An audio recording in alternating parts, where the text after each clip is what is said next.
Breaking news December 20వ తారీఖున 6 రాజ్యసభ స్థానాలకు దేశవ్యాప్తంగా 6 రాజ్యసభ స్థానాలకు ఎన్నికలు జరగబోతున్నాయి. అందులో 3 రాజ్యసభ స్థానాలకు ఆంధ్రప్రదేశ్ నుంచి జరుగుతున్నాయి. అందులో రాజ్యసభకు వెళ్ళబోతున్నది ఎవరో తెలుసా? ఇప్పుడు నేను మీకు చెప్పబోతున్నాను.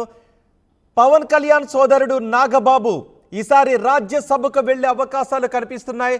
ఆంధ్రప్రదేశ్లో 3 రాజ్యసభ స్థానాలకు నామినేషన్ వేశారు. కూటమి తరపున పెద్దల సభకు నాగబాబు వెళ్ళబోతున్నారు అనే చర్చ జరుగుతోంది. అన్న కోసం deputy CM Pawan Kalyan sketch వేశారు. ఢిల్లీ పర్యటనలో బీజేపీ పెద్దల దగ్గర నుంచి మాట తీసుకున్నారు అనే చర్చ కూడా జరుగుతుంది. ఢిల్లీ పర్యటనలో మోదీ అమిత్ షా వద్ద ఈ ప్రతిపాదన చేశారు. సానుకూలంగా స్పందించారు బీజేపీ అగ్రనేతలని తెలుస్తోంది. గత ఎన్నికల్లో అనకాపల్లి నుంచి పోటీ చేయాలి అని అనుకున్నారు. కానీ సీట్ల పంపకాలలో భాగంగా బీజేపీకి అనకాపల్లి సీటు వెళ్లడంతో నాగబాబు పోటీ చేయలేదు. అంతకు ముందు 2019లో ఆయన నరసాపురం నుంచి ఎంపీ స్థానానికి పోటీ చేసి గెలవలేదు. కానీ ఈసారి మాత్రం నాగబాబు పెద్దల సభకు వెళ్లే అవకాశాలు కనిపిస్తున్నాయి. పెద్దల సభకు బీద మస్తాన్ రావు, సానా సతీష్, నాగబాబు ముగ్గురు వెళ్లే అవకాశాలు కనిపిస్తున్నాయి. మోపిదే వెంకటరమణ, బేద మస్తాన్ రావు, రాగ కృష్ణ వీళ్ళ ముగ్గురు రాజీనామా చేయడంతో 3 ఖాళీలు ఏర్పడ్డాయి. ఇప్పుడు వారి స్థానంలో పెద్దల సభకు మస్తాన్ రావు, సానా సతీష్, నాగబాబు ముగ్గురు వెళ్లే అవకాశాలు కనిపిస్తున్నాయి. డిసెంబర్ 20వ తారీఖున ఎన్నికలు జరగబోతున్నాయి. పూర్తి సమాచారం ఆంధ్రప్రదేశ్ నుంచి మా ప్రతినిధి కృష్ణమోహన్ అందిస్తారు. కృష్ణమోహన్, ఈసారి నాగబాబుకు రాజ్యసభ కన్ఫర్మ్ అయినట్టేనా? ఢిల్లీ పర్యటనలో ఆ మాట బీజేపీ పెద్దల నుంచి పవన్ కళ్యాణ్ తీసుకున్నారు అనే చర్చ జరుగుతోంది. నాగబాబు రాజ్యసభకు వెళ్ళబోతున్నారా?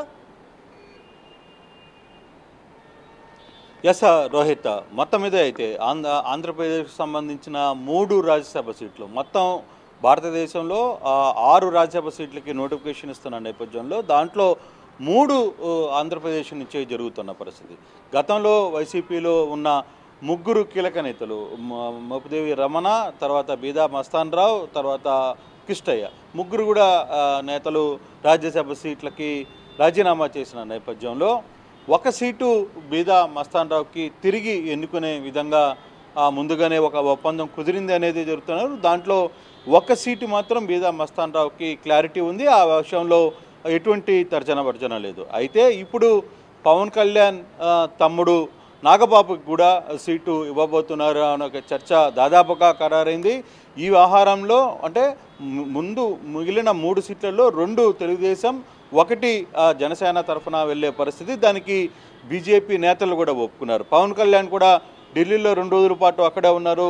తన అన్న కోసం కొంత లాబియింగ్ చేశారు. అమిత్ షా దగ్గర కావచ్చు, మోడీ దగ్గర కావచ్చు, చాలా క్లియర్గా కొంత ఈ సంబంధించిన వ్యవహారంలో కొంత అవుట్పుట్ అయితే తీసుకున్నారు. కొంత ఇన్ఫర్మేషన్ ఇచ్చినప్పుడు వాళ్ళు కూడా సానుకూలంగా స్పందించారు అనేది చాలా క్లియర్గా అర్థమవుతున్న నేపథ్యంలో నాగబాబు సంబంధించిన వ్యవహారంలోకి వస్తే అనకాపల్లి నుంచి గతంలో ఎంపీ సీటుగా పోటీ చేయాల్సింది. కానీ కొన్ని అనివార్య పరిణామం వల్ల బీజేపీ సీటు కోరడంతో అక్కడ సీఎం రమేష్కి సీటును కేటాయించిన పరిస్థితి అయితే ఉంది. అక్కడ ఆయన ఎంపీగా గెలుపొందిన పరిస్థితి. అయితే ఆ సీటు వ్యవహారం తర్వాత జనసేన తరఫు నుంచి ఒక రాజ్యసభ సీటుకి ఖచ్చితంగా ఇవ్వాల్సిన పరిస్థితుల్లో నాగబాబు త్యాగం చేశారు కాబట్టి నాగబాబుకి ఇవ్వాల్సిన పరిస్థితి ఉంటుంది అనేది మొదటి నుంచి టీడీపీలో ఒక చర్చ అయితే జరుగుతుంది. ఆ దిశగా ముందుకు వెళ్తున్న పరిస్థితి అయితే ఉంది. దానికి పవన్ కళ్యాణ్ గడిచిన 2 రోజులుగా ఢిల్లీలో వ్యవహరించిన తీరు, ఢిల్లీలో కొంత నేతలతో, కీలకమైన నేతలతో ఈ ప్రతిపాదన పెట్టినట్టుగా కూడా సమాచారం ఉంది. దానికి ఓకే చేసిన సందర్భం కూడా చాలా స్పష్టంగా కనపడుతున్న పరిస్థితి అయితే ఉంది. సో ఇప్పుడు 2 సీట్లు కన్ఫర్మ్ అయినాయి. 1 బీదా మస్తాన్ రావు సీటు తిరిగి ఇవ్వాలనే ఒప్పందం మీద బీదా మస్తాన్ రావు, రెండవది నాగబాబు, జనసేన తరఫున నాగబాబు. ఇక మిగిలిన 1 సీటు కోసం చాలా ప్రయత్నాలు అయితే జరుగుతున్నాయి. టీడీపీలో కొందరు నేతలు గతంలో సీట్ల త్యాగం చేసిన పరిస్థితి. దీంట్లో ప్రధానంగా దేవినేని ఉమా పేరు వినపడుతున్న పరిస్థితి ఉంది. అలాగే అశోక్ గజపతి రాజు వాళ్ళిద్దరు కూడా పదవులకి త్యాగం చేసిన పరిస్థితి ఉంది. గతంలో కొన్ని ఈక్వేషన్ల నేపథ్యంలో అక్కడ ఎంపీలకు కావచ్చు, కొంతమంది ఎమ్మెల్యేలకు కావచ్చు, ఇద్దరు కూడా తమ సీట్లను మైలవరం నుంచి ఉమా అక్కడ త్యాగం చేసిన పరిస్థితి ఉంది. మరోవైపు శ్రీకాకుళం జిల్లా, విజయనగరం జిల్లాలకు సంబంధించి అక్కడ ఎంపీగా పోటీ చేయాలని అనుకున్నప్పటికీ కూడా మరోవైపు అక్కడున్న కొత్త ఈక్వేషన్ నేపథ్యంలో అశోక్ గజపతిరాజును కూడా పక్కన పెట్టిన త్యాగం చేసిన పరిస్థితి ఉంది. అయితే ఇప్పుడు కొత్తగా ఈ నేపథ్యంలో సానా సతీష్ ఖచ్చితంగా సానా సతీష్ పేరు తెర మీదకి వస్తున్న పరిస్థితి అయితే చాలా క్లియర్గా కనబడుతుంది. ఫస్ట్ ఫేజ్లో ఈ ముగ్గురులో సానా సతీషే మొదటి స్థానంలో ఉన్నారనేది పెద్ద ఎత్తున చర్చ జరుగుతోంది దానికి సందర్భంగా. ఎందుకంటే సానా సతీష్ ఆయన కూడా ఎంపీ సీటు నుంచి పోటీ చేయాలనుకున్నారు, ఆయన కూడా కాకినాడ సీట్ నుంచి పోటీ చేయాలనుకున్నారు. అక్కడ జనసేన కొంత ఈక్వేషన్ నేపథ్యంలో అక్కడ సానా సతీష్ కూడా తన సీటుని త్యాగం చేయాల్సిన పరిస్థితి వచ్చిన నేపథ్యంలో కొంత ఈక్వేషన్స్ ఎక్కడికక్కడ మారుతున్న పరిస్థితి. దీంట్లో సానా సతీష్ గత ఎన్నికల్లో టీడీపీ తరఫున బ్యాక్ ఎండ్లో పెద్ద ఎత్తున నెట్వర్క్ చేశారు, చాలా కార్యక్రమాలు చేశారనేది పార్టీ కీలకంగా వ్యవహరిస్తున్న నేపథ్యంలో సానా సతీష్కి ఆ ప్రామిస్ జరిగింది అనేది స్పష్టంగా కనపడుతుంది. అయితే మరి ఉమా పరిస్థితి ఏంటి, లేదు అశోక్ గజపతిరాజు లాంటి సీనియర్ నేతల పరిస్థితులు ఏంటి అనే దాంట్లో వాళ్ళని ఎక్కడో ఒకదక్కడ అకామిడేషన్ చేయాలని ఆలోచిస్తున్న నేపథ్యంలో ఇప్పుడు ప్రధానంగా తెర మీదకి వచ్చిన పరిస్థితులు అంటే డిసెంబర్ 20వ తారీఖున ఎన్నికలు జరుగుతున్న నేపథ్యంలో దీనికి సంబంధించిన వ్యవహారంలో ఎలాగో వైసీపీ నుంచి ఎంపీలు ఎమ్మెల్యేలు ఎవరు సీట్లు లేరు కాబట్టి వాళ్ళు ఎవరు ముందుకు వచ్చే పరిస్థితి లేదు కాబట్టి ఏకగ్రీవం అయ్యే నేపథ్యంలో కూడా ఈ ముగ్గురు దాదాపుగా ఖరారు అవుతున్న నేపథ్యంలో ఒకటి సానా సతీష్, రెండవది బీదా మస్తాన్ రావు, మూడవది వచ్చి నాగబాబు పేర్లు దాదాపుగా ఖరారయ్యే పరిస్థితి అయితే చాలా స్పష్టంగా కనబడుతుంది. దీని మీద కొంత జరుగుతున్నప్పటికీ కూడా సానా సతీష్ అంటే నాగబాబు గురించి పవన్ కళ్యాణ్ పావులు కలిపారు. ఈ సానా సతీష్ తీసుకుంటే నిజంగానే కాకినాడ ఎంపీ సీట్ను ఆయన ఆశించారు. అన్ని పార్టీల్లోనూ కూడా ఆయనకి అనుకూలంగానే అటు పవన్ కళ్యాణ్ కూడా సానా సతీష్కి అనుకూలంగానే ఉంటారు, ఇటు టీడీపీ నుంచి లోకేష్ చంద్రబాబు కూడా ఆయనకు అనుకూలంగానే ఉంటారు. ఇవన్నీ కూడా సానా సతీష్కు కలిసి వచ్చే అంశాలుగా చూడొచ్చా? డెఫినెట్గా సానా సతీష్ విషయంలో ఆ రెండు పార్టీలు గతంలో కూడా 2 సీట్లు ఇస్తామన్న పరిస్థితి, జనసేన నుంచి ఎంపీ సీట్లు ఇస్తామన్నారు, తెలుగుదేశం నుంచి కూడా సీట్లు ఇస్తామన్న పరిస్థితి అయితే ఉంది. దాంట్లో ఆయన కొంత ఈక్వేషన్స్లో అక్కడ జనసేనకి ఇవ్వాల్సిన పరిస్థితి వచ్చినప్పుడు ఆయన కూడా త్యాగం చేసిన పరిస్థితి. పార్టీలో అటు పవన్ కళ్యాణ్తో కావచ్చు, ఇటు లోకేష్తో కావచ్చు, అటు చంద్రబాబుతో కావచ్చు చాలా కీలకంగా వ్యవహరిస్తున్న సానా సతీష్ వ్యవహారంలో డెఫినెట్గా ఆ పేరు ముందుకు వచ్చే పరిస్థితి ఉంది అనేది చాలా స్పష్టంగా కనబడుతుంది. ఇప్పుడు తాజాగా కొంతమంది నేతలతో కూడా నేను మాట్లాడినప్పుడు చాలా క్లియర్గా సానా సతీష్కి ఆల్మోస్ట్ క్లియర్ అయిందనే చెప్తున్న పరిస్థితి. సో ఇప్పుడు ఒక బీదా మస్తాన్ రావుకి సంబంధించి ఆయన రాజీనామా చేసే ముందు అక్కడ ఒక ఒప్పందం జరిగింది, బీదా మస్తాన్కి తిరిగి అదే సీటుని ఇస్తారు అనే ఒక వ్యవహారం జరిగిన నేపథ్యంలోనే ఆయన తిరిగి తెలుగుదేశం నుంచి ఎన్నుకోబోతారు.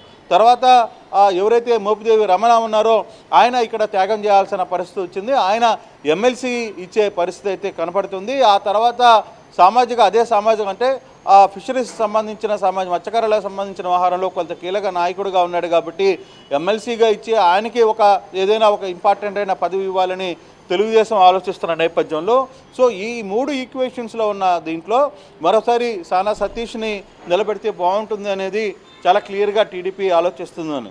మరోవైపు ఇప్పుడు దేవినేని ఉమా పరిస్థితి ఏంటి, లేదు అశోక్ గజపతిరాజు లాంటి సీనియర్ వ్యక్తులున్న పరిస్థితులు ఏంటి, చాలామంది ఇంకొంతమంది కూడా పార్టీలకు త్యాగం చేసిన పరిస్థితి. గతంలో ఇప్పుడు మనం కానీ చూసుకుంటే కొంతమంది మాజీ మంత్రులు కూడా గతంలో సీట్లు వదులుకున్న పరిస్థితి, వాళ్ళందరికీ కూడా కార్పొరేషన్స్లో కొన్ని సీట్లను కేటాయించి అక్కడ వాళ్ళ పదవులు ఒప్పజెప్పారు, వాళ్ళందరికీ కూడా కొంత అకామిడేషన్ చేసిన పరిస్థితి అయితే ఉంది. సో అక్కడ కొంత అది క్లియర్ అయింది కాబట్టి ఆ వ్యవహారంలో ఇక రాజ్యసభ సీటుకు వచ్చేసరికి కొంత ఈ వ్యవహారంలో సానా సతీష్ బ్యాక్ ఎండ్లో ఈస్ట్ గోదావరి, వెస్ట్ గోదావరి ఇతర ప్రాంతాల్లో చాలా కీలకంగా వ్యవహరించారు, కొంత ఆ పార్టీకి సంబంధించిన వ్యవహారాలన్నీ కూడా చూసుకున్నారు అనేది పెద్ద ఎత్తున చర్చ ఉంది. గతంలో ఆయన చేసిన పరిస్థితి కూడా అది. సో ఆ బ్యాక్ ఎండ్లో ఆయన చాలా తీవ్రంగా ప్రయత్నించారు కాబట్టి సానా సతీష్కి ఒక సీటును కేటాయిస్తే మరోవైపు బీదా మస్తానికి ప్రామిస్ ఏదైతే ఉన్నారో బీసీ సామాజిక వర్గం, అందులో యాదవ్ సామాజిక వర్గానికి సంబంధించిన వ్యక్తిగా చాలా కీలకంగా వ్యవహరిస్తున్న పరిస్థితుల్లో సో ఆ సీటుని తన